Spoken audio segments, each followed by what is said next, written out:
Hi, Stoth here again. We've got question 1 here.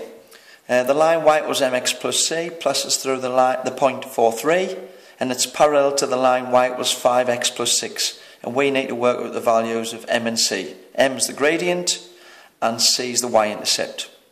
Okay, if it's parallel to y equals 5x plus 6, we know that the gradient is the same.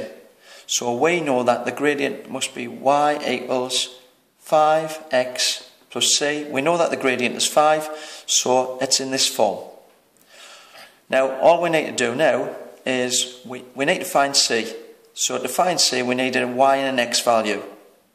But it tells us that it passes through the point 4,3, and that's your x and y value.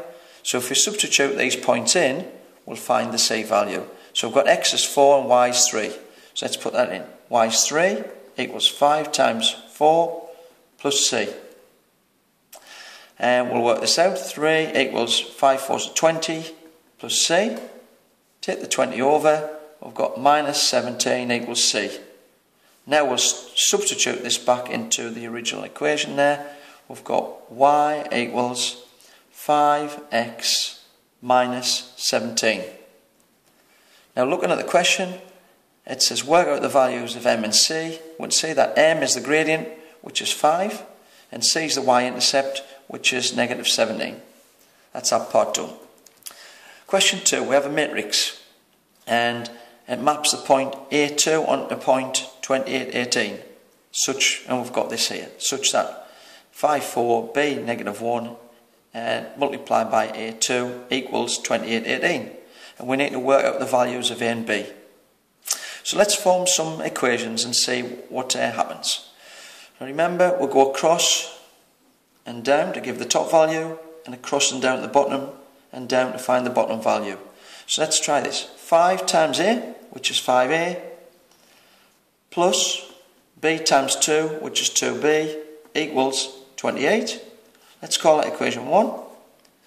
Then 4 times a is 4a, and we've got minus 1 times 2, which is minus 2, equals 18.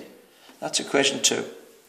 Now notice this is not simultaneous equations because we've got a and a, we've got b, but we've got a constant here, so this is not simultaneous equations. But we'll notice that here, 4a minus 2 equals 18, there's only one unknown, so we'll solve it for this one. So just using equation 2, we'll solve this. Let's take the 2 over to the other side. 4a equals 20. Now let's divide by the 4, so we've got a equals 5. Right, now let's find b. If we substitute this back into the first equation, equation 1, we can find b. So let's say substitute into 1.